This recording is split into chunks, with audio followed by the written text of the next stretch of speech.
E, de fato, o Ronaldo Caiado, numa entrevista recente, citou o exemplo do Juscelino, e muitos têm feito isso. Então, Gabi, Chico, Rodrigo, vamos aceitar o exemplo. Houve 2 tentativas de golpe fracassadas contra o Juscelino. Na primeira tentativa de golpe, o próprio Juscelino, anistiou o líder do golpe. O que fez o líder do golpe, depois de ser anistiado, tentou um segundo golpe. Foi um dos líderes do segundo golpe contra o Juscelino, junto com o então capitão Bournier da Aeronáutica. Nesse segundo golpe, no final do governo do Juscelino, passou o governo para o Jânio Quadros, o Juscelino já não podia anistiar. O Jânio Quadros anistiou o capitão Bournier da Aeronáutica.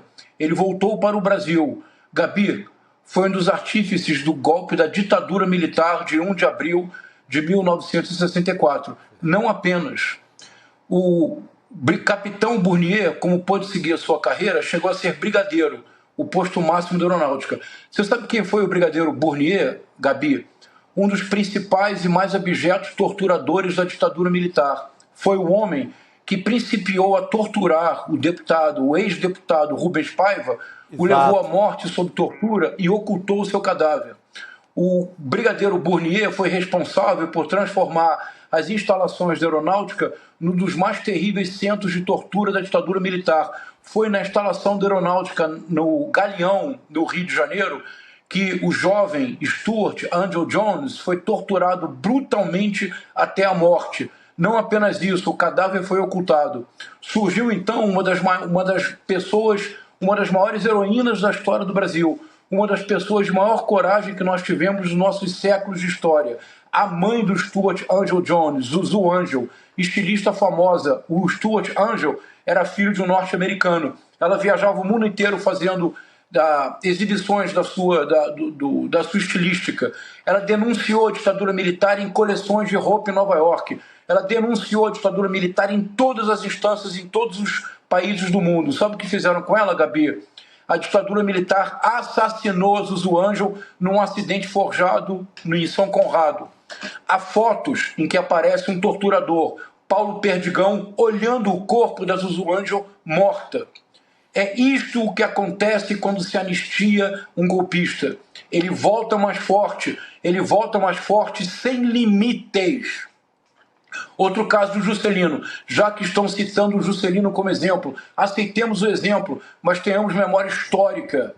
Um dia chega na mesa do Juscelino Kubitschek, presidente da República, a lista de coronéis para serem promovidos a general. Vocês sabem que se um coronel não é promovido na sua ocasião, ele precisa passar para a reserva. Chegou o nome do Castelo Branco e um militar assistente do Juscelino disse: presidente, este militar ele é contra o senhor e dizem que ele apoiou a tentativa de golpe.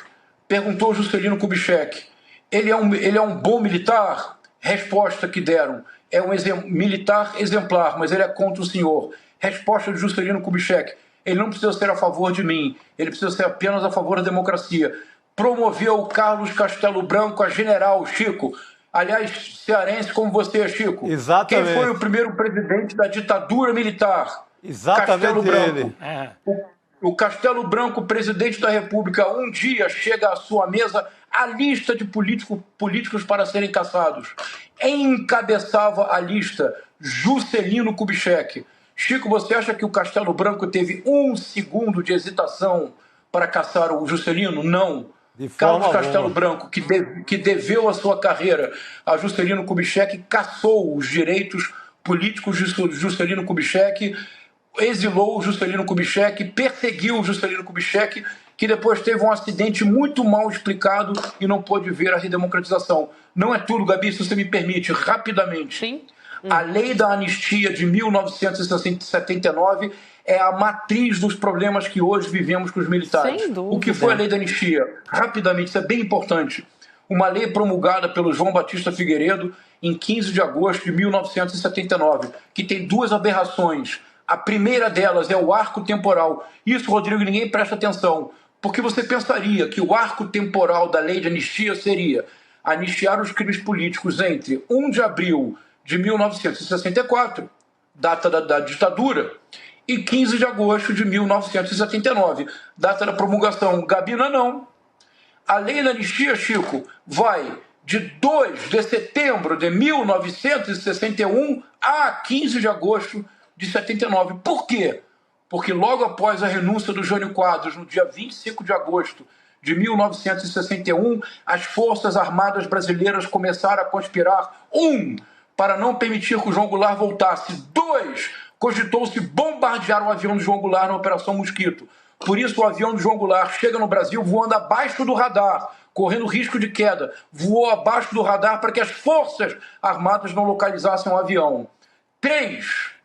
Porque desta forma, os 3 anos entre 61 e 64, as Forças Armadas ativamente conspiraram para desestabilizar o governo João Goulart. Uma prova, criou-se em 1961 chamado IPES, um Instituto de Pesquisas e Estudos Sociais, cuja finalidade, Brasil paralelo da década de 60, era produzir material anticomunista de propaganda para desestabilizar o governo João Goulart. Quem era o presidente do IPES, do princípio até o final? Só deixou o IPES após a ditadura militar para criar o temido SNI, o general Goberido Couto e Silva. Quem financiou o IPES? Os americanos e empresários brasileiros. Quem? Walter Moreira Salles, Paulo Maluf, que à época era apenas empresário, não era ainda político. Depois ele descobriu que a política podia ser um negócio muito mais rentável. Gabi, quando nós não temos memória histórica, o pior pode acontecer. A anistia que estão propondo para os golpistas, tanto para aqueles que já estão presos, é cortina de fumaça. O que eles querem é, mais uma vez, blindar generais como, e vamos ter a coragem de dizer os nomes, generais como Walter Braga Neto, Augusto Heleno, Almirante Garnier, todos golpistas que precisam ser julgados, devem ter pleno direito de defesa, precisam ser julgados, se forem condenados, têm que ir para a prisão. E claro, o chefe de todos, o golpista maior, que passou 4 anos conspirando para acabar com a democracia no Brasil, Jair Messias Bolsonaro. Se essa anistia passar, nós vamos ter uma rediviva do que aconteceu de pior na ditadura militar brasileira.